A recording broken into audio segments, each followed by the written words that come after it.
Today's most impactful leaders are evolving. Good leaders, they're driving results and setting strategy. But great leaders, they're creating workplaces where people truly feel like they belong. And in a world obsessed with chasing the next metric, app, or even the next trend, it's easy to overlook the real catalyst for growth, which starts from within. And the most successful organizations are those where leaders bring empathy, optimism, and courage to the forefront, and making genuine connection to make a competitive advantage. And today we're chatting in depth about this topic, and we've come all the way to Dallas for SHRM Talent 2026, where we're joined by a live studio audience today. Everybody give a round of applause for this. First time we're doing this. I love our energetic crowd today. So we have a very special guest who is a pioneer in the next wave of empathetic leadership. Claude Silver is the world's first Chief Heart Officer at Vayner, a champion of heart first leadership, and the architect of a globally recognized culture of belonging and growth. Welcome to All Things Work. Thank you. Welcome, Claude. We're so happy to have I you. love it. Thank you. It's like it's a live studio audience. I feel like we're on a game I show. know, it's so new. This is really fun. So, Claude, I want to give a brief introduction to your book, Be Yourself at Work, Leading with Heart in a Time of Change. We'll dive into that soon, but you've said that the future of work does not belong to the loudest voice in the room. I know my voice is kind of loud right now, but who does it actually belong to? Yeah, the future of work belongs to all of us. It belongs to each and every one of us, and we have every right to take up space in the workplace, to bring ourselves to the workplace, whatever selves that means. But we've been conditioned, I think, to feel at least that the loudest voice wins, or the person that interrupts us the most gets the win, or gets it's all politics anyway, right? But it belongs to all of us, and I think that's what we need to really infuse our workplaces with right now, from my generation, Gen X, all the way down to Gen Alpha, which is take up space, be big in the room. So let's unpack this emotional fluency. What does it mean to be an empathetic leader, and what do those qualities look like in the individual? Yeah. Well, so it's subjective, right? There isn't, I think there's a one size fits all when it comes to emotional intelligence, and the traits we all know that that EQ embodies: empathy, gratitude, kindness, compassion, resilience, accountability, all of those things. Emotional fluency is actually the next step, which is how to speak your emotions. It's one thing to know, I feel scared, I feel frustrated, right? But then what do you do? And this is all about relationship making. Like, we're at work and we're making relationships constantly, like it or not, right? That's one of the things that I'm sure a lot of you can appreciate with the younger generations that we love. But I've noticed that a lot of times, because they finish school on a screen, they come in and they really don't know how to move and groove within an office setting, even like push their chair back after you leave the conference room. But anyway, so helping them with skills in terms of how to create connection with one another is so key. For an example, if someone interrupts me maybe 3 times in one meeting, I know I'm getting frustrated.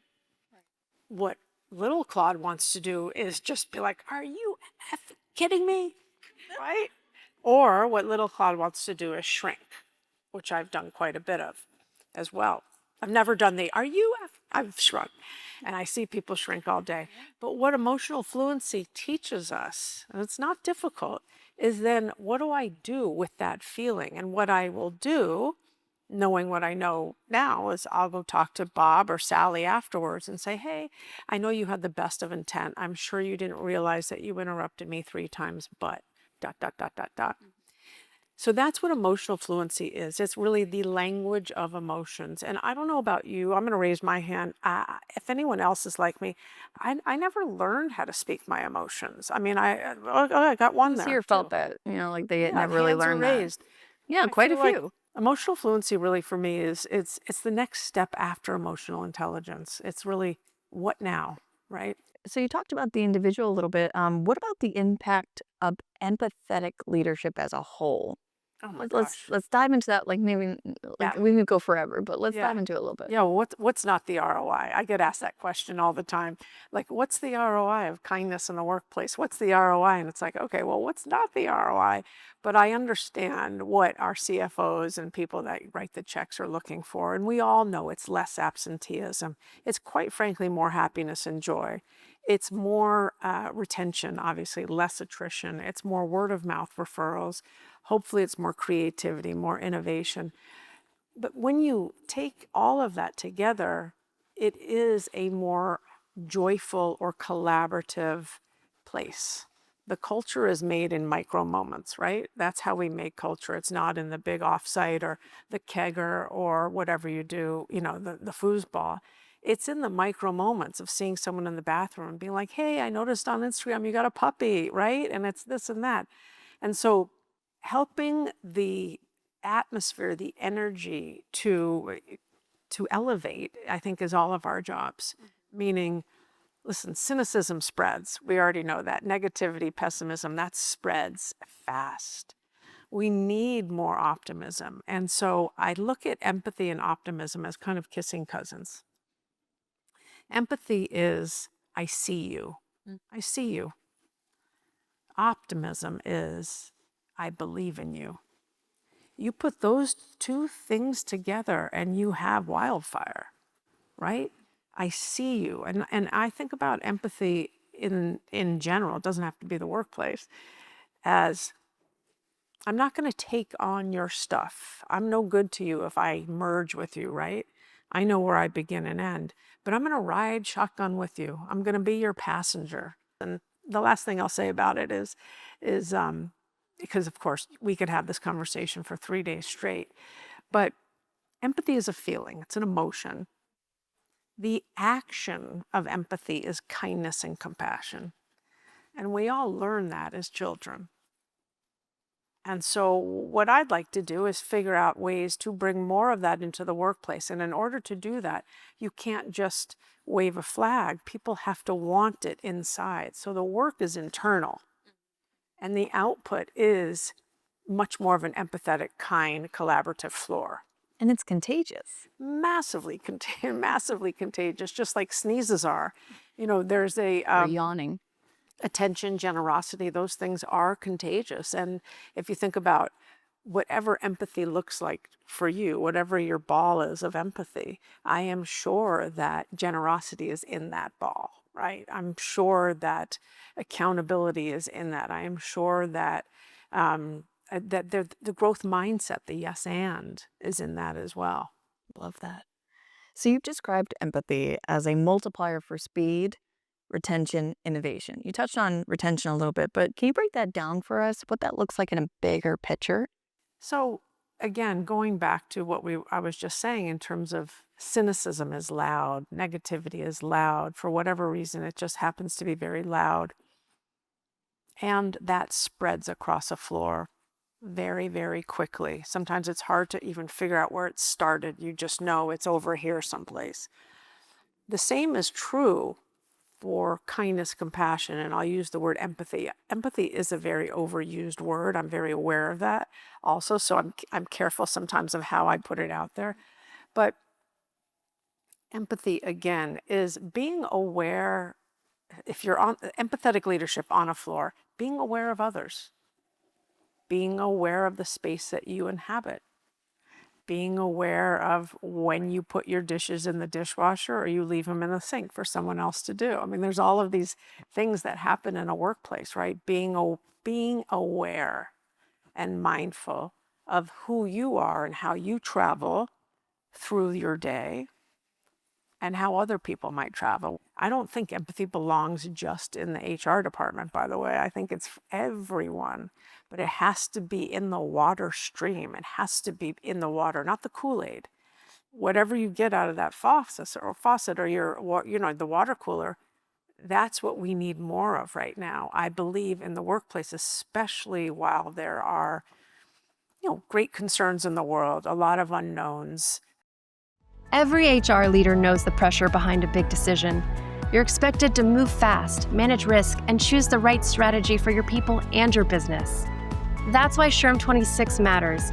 It brings together the insights you need to make smarter decisions on compliance, AI, talent strategy, leadership, and more. You get practical guidance that you can apply right away. But time is running out. This June 16th through June 19th, invest once and deliver value all year long. And as a loyal SHRM podcast listener, you get 15% off SHRM 26 registration when you use promo code podcast15. Register now at shrm.org/SHRM26 and turn conference time into smarter decision-making for your team. So, do you have an example of in your day-to-day work that, you've experienced empathy from that leadership that really influenced you to provide an example for our audience? Yeah, I would say so. I'm not sure if people know who my boss is. His name's Gary Vaynerchuk. He's amazing, and I've been with him now 12 years. Anyway, about a year into my tenureship with Vayner Media, I told Gary that I didn't want to do advertising anymore. I was done with advertising. Thank you so much. This place is great. You're great. No, thank you. And I had always been a 2-year jumper, 2.5 maybe. So I was ready. That was a year. I was ready to kind of, well, we'll see what's going on the other side of the pasture. And I was surprised. He said to me in that moment, he said, "What is it that you want to do?" And I said, "I only care about people. I care about the heartbeat of this place." A lot of conversations. 9 months later, we created this position. The reason I bring this up isn't about the position. Yeah, the title is the best in rock and roll. It is. It's a great title. I believe we're all chief heart officers if we have a heart to help. But one day he called me and he called me on the phone. I was walking the dog in Manhattan and he just said, "I don't think you've ever had a boss that trusted you." And he stopped me straight in my tracks. And I started crying. I really did. I started crying. I was coming out of the CVS. And he just got me like that. And he was right. I had never had a boss that truly trusted me or I could truly trust. That is a prime example of empathy. He could tell that I wasn't totally bought in, right? I had questions. I had already told him, hey, even though I got this great job, right? But he was intuitive enough and also human enough to just not leave it at that, to go the extra mile and say, "Hey, I'm going to be different and you'll see." 12 years later, I can tell you that it has been incredibly different. I can't believe I've been there 12 years. And I mean, hopefully I have many more years in front of me. It's very clear in your mind how impactful that was that many years ago. So you break down leadership into three human skill sets: self, connection, and growth. So can you define these and explain why they are the hardest yet most important skills to master? Well, self, right? Nothing happens without us knowing ourselves, right? The only thing that happens not knowing ourselves is we're kind of like in crisis mode, quite frankly. We're just kind of like flying around with no grounding. But why it's so, I don't need to tell everyone why it's so important, self-awareness. I mean, you know that for sure. But without self-awareness, like I said, we're kind of like this kite flying in the air, nowhere to kind of land.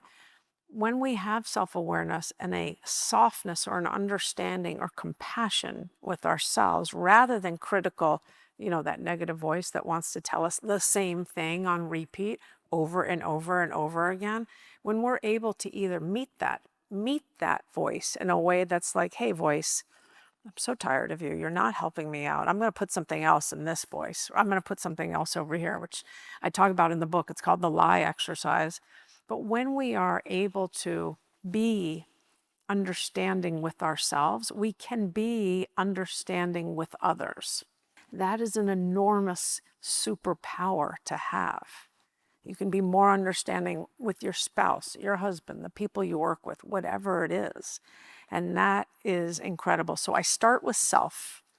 The book starts with self, just getting right. You're the CEO of you. You have all of the, you are entitled to get to know you and to get to be comfortable with you. And then we go into growth. The growth is what happens when we finally do get to know ourselves and we decide that we want to learn more.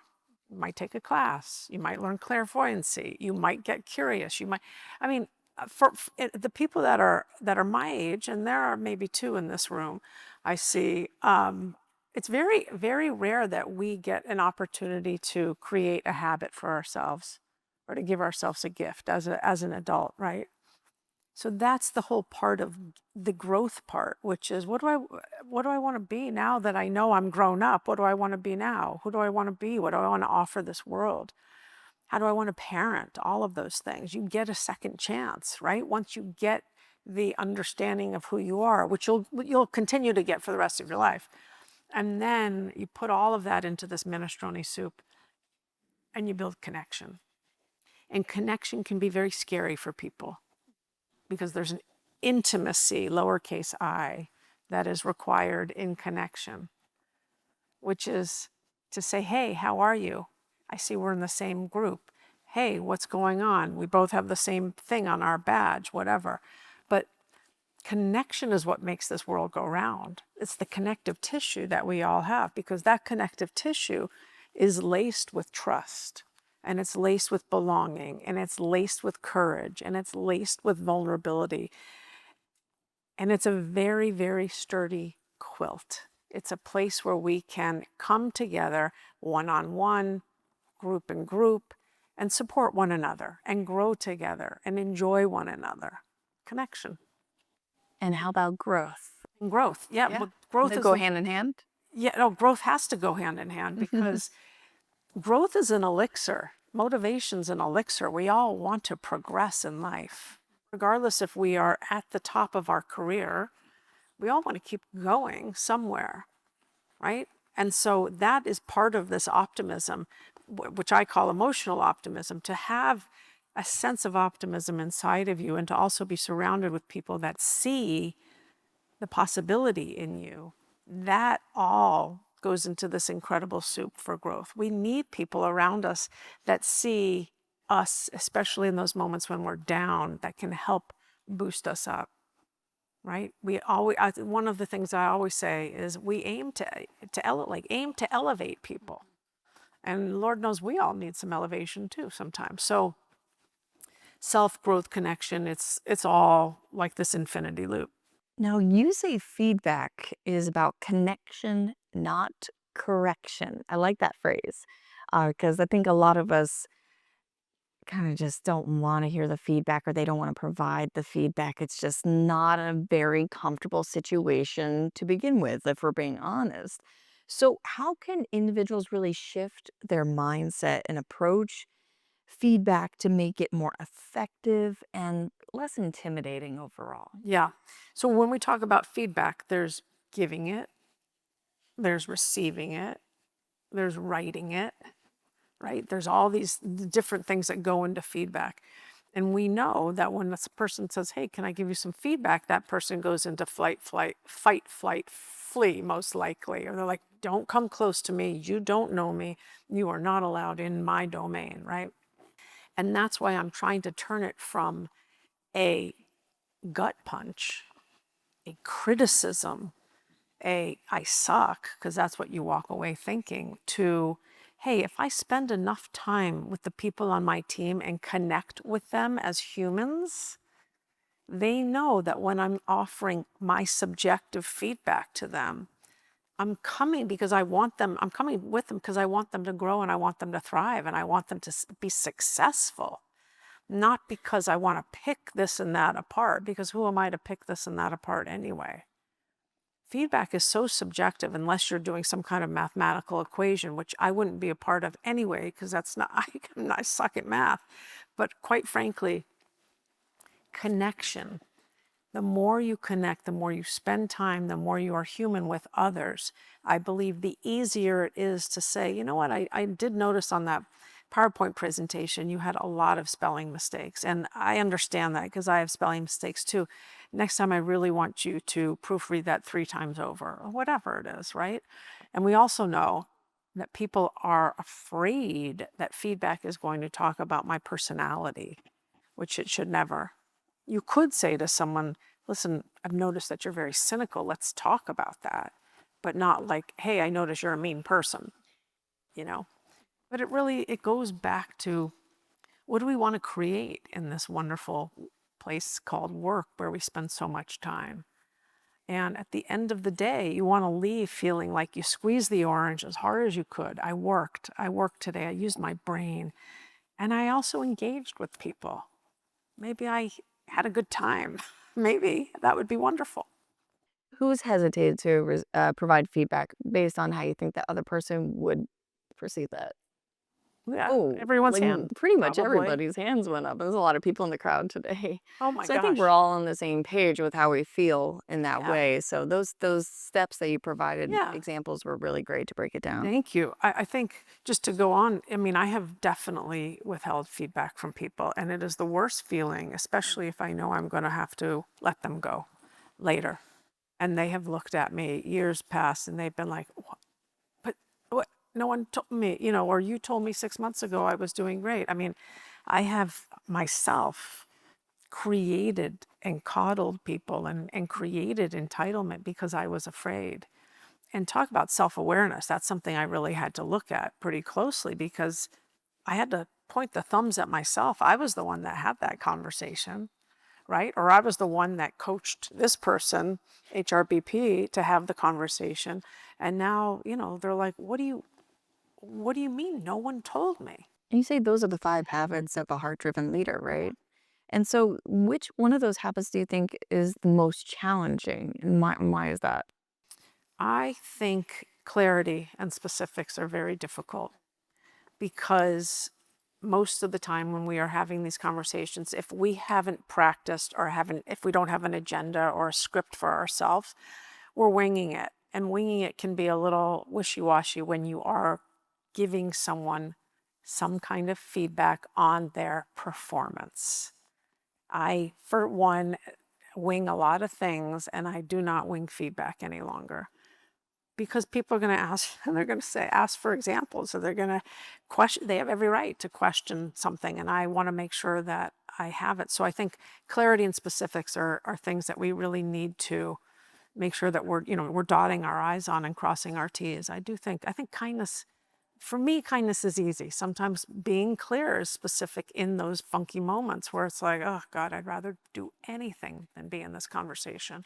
And I mean, that's coming from me, and I've had these conversations for, almost 30 years, but So how can our audience start practicing these daily habits? Because it really is supposed to be like a daily routine you're trying to get yourself into, used to it. it's I love the smile. it's a fun question because each and every person in this audience knows how to get yourself right for the most part. You know when you're grounded and you know when you're not. I believe that. And I believe from this audience probably knows that. So what do we go to work to do, especially in the world of HR and people, right? None of us came into this world to just stamp paper and just be compliance officers. We came into it most likely to be helpful, to facilitate growth and change, right? And so if that's your purpose, and if that's also aligned with the values or purpose of your workplace, well, then that's a win-win. Then you're like, I'm walking in, I know today I'm gonna bring it. I'm gonna be open to whatever kind of day comes my way, but I know that I'm gonna bring it, and I know that my job is supporting me because that's why we're here. So our big vision at work is to create the single greatest human organization in the history of time. Okay, it's extremely aspirational, but at least I know the single greatest human organization. So we focus on the human, and so I know I'm in the right place. If I continue to be of service without giving myself away, if I continue to be willing to help connect people from so-and-so to so-and-so without having my boundaries, losing my boundaries, then it's a win, But our job, obviously, is to make sure we have our boundaries make sure if we're having a crummy moment or a crummy hour, take a walk, take time out. I think that's when you're like, I shouldn't really be around human beings right now. Be Like, kind to yourself first. yeah, I mean, you, right. Put the mask on. Put the mask on first. SHRM certifications, the global standard for HR professionals ready to lead with impact. Whether you're building your foundation or driving strategy, SHRM certifications validate what you can actually do on the job, not just what you know. Stand out, grow your career, and turn HR expertise into real business results. Get certified, get recognized. Lead the future of work with SHRM. SHRM. So you emphasize a concept in empathetic leadership called the engine, which consists of 3 key ideas. Could you explain what those are? Break it down. So emotional optimism, emotional bravery, and emotional efficiency. We talked about the optimism for a minute. Emotional optimism, the reason I put emotional in front of all of these words is because we are emotional creatures. Like it or not, we are emotional creatures. We all have them. Emotional optimism is in the midst of something yucky happening, or I got bad feedback, or something terrible happened. It is knowing that I have agency to change my behavior, to change how I'm going to react to that situation, to come back tomorrow and say to my boss, hey, again, that was a hard conversation yesterday, but I'd really like to talk to you about those 3 points of feedback that you gave me, right? It is really knowing, having belief and trust that you, either it's just you or with your support team, can see possibility after whatever has happened. And usually I'm talking about something not great that's happened, right? It's having agency. It's knowing that I'm accountable and I can speak up for myself. Emotional bravery is actually taking that action. It's taking the step and saying to boss, hey, that was a really uncomfortable conversation. Do you think we can meet next week for 15 minutes? I can ask you a couple questions, right? It's literally shaking in your boots and still saying, I'm going to go forward with this. I'm going to go forward with this. I'm not going to stay stuck and I'm not going to shrink. Everything I'm talking about here is so that we don't shrink. Because when we shrink, well, we usually will quit after that, most of the time. So you can do this on teams also, right? So if emotional optimism on a team basically is bringing people together, not in toxic positivity at all, but in a belief that the sun will shine tomorrow, in a belief that we lost that client. That doesn't mean that we stink. It means we're going to now go after that next client. Those things. Emotional bravery, knowing how to resolve conflict, not only with yourself and whomever, but learning how to do that, bringing that onto a team. Communication, really understanding how to have healthy communication, emotional fluency. And then the emotional efficiency is the more I do this, the faster I get through the drama.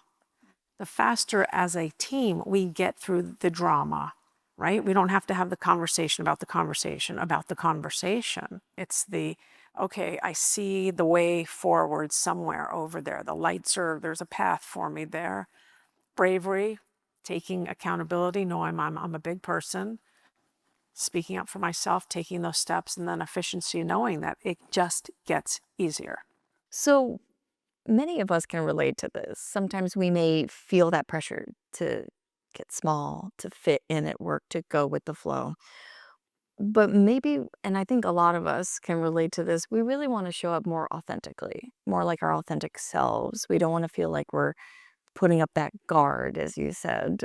So what advice would you give someone who just feels that pressure to fit in, but they don't want to? Yeah. Well, first and foremost, congratulations for not wanting to fit in. I understand wanting to belong. I really do. Fitting in for me is camouflage. Fitting in is not wanting to be an individual, but wanting to be accepted as part of the pack, which is different. I don't really like the word fitting in. As a matter of fact, I changed the way we hired years and years ago from culture fit to skill set fit and culture addition, because when I first joined Vayner, the floor was very same. It was very culture fit. It was very white male. It was very New England. It was very football heavy. It was very da da da da da da da da. And we needed to diversify the floor for the obvious reasons, and also we're an advertising agency. We're advertising to the macrocosm. So back to your question, for that person that doesn't want to fit in, bravo. That's what I say. If you're a zebra, be a zebra. Don't be a giraffe. However, of course, you don't want to be out on your own. You want to be part of the team. And that's where it's going to require dipping your toe into the water and hoping that the team can greet you. Hoping. And maybe that is in the team stand-up, or in the, whenever you get, going for a coffee, taking a walk with someone, saying like, I'm new to this area. Does anyone know where I should go eat this weekend? Whatever it is, there's so many things that we can do. It's heavy. That backpack gets so heavy when I have hid things for myself. Things about myself. Obviously, there's some things I don't say because I know where I am, but the backpack gets real heavy. And I don't know about you, but I don't have the muscle anymore to carry that backpack. I don't want to. So the gift is you feeling like, first of all, picking a place that has a culture that can embrace you. And you'll do that by asking a ton of questions in the interview process and all of that. And then, meeting people where they are, and hopefully they'll meet you where they are too. And it all works. It all can work. It all can work. It takes a commitment. I can feel everybody's shoulders going like this. Like they took the book bag off almost. Yeah, you can exhale a little bit more. So finally, let's leave our audience with one actionable change they can make today, in the next 10 minutes, tomorrow, whenever they choose to do this, that will lead with empathy and not only impact their team, but impact that organization. What would that be that you would love for them to walk away with today? Yeah, I would say there are two things that come to my mind immediately. One, if you have a team, you're on a team or you lead a team, I would get on the Slack right now, or get on the Teams, or whatever the modus operandi is, and say, hey, I'm thinking about you all. I hope you're doing great. I'm at a great conference. I can't wait to tell you X, Y, and Z what I learned. Like, reach out and, I miss you guys. It's Monday, right? That's easy. That's just human to human. And then what I would say is here, check yourself. I always say check yourself. Don't do anything that feels like completely out of who you are. And then just spend time with each other and get to know one another. It's the whole thing of why we said in the beginning, come closer. Come closer, because we're together in this setting. And so whether or not it's due to the badges that you have on your name tag, or whatever it is, just see if you can make a friend today. We're all here for the same reason, right? Yep. Claude, thank you so much for bringing heart to the conversation. Not only just your empathy throughout this conversation, but just your actionable insights, what people can really start doing today. So thank you so much. Thank you so much. All right, that's it for this week. We'll catch you next time. If you enjoyed our conversation today, be sure to subscribe wherever you enjoy your podcast so you never miss a new episode. Also, did you know All Things Work is more than a podcast? That's right, we're also a weekly newsletter that includes in-depth articles and the latest research from SHRM to keep you in the know. Just head to shrm.org/allthingswork to sign up. Plus, follow SHRM on social media to view the latest clips and join the conversation on game-changing topics that are redefining the world of work. SHRM.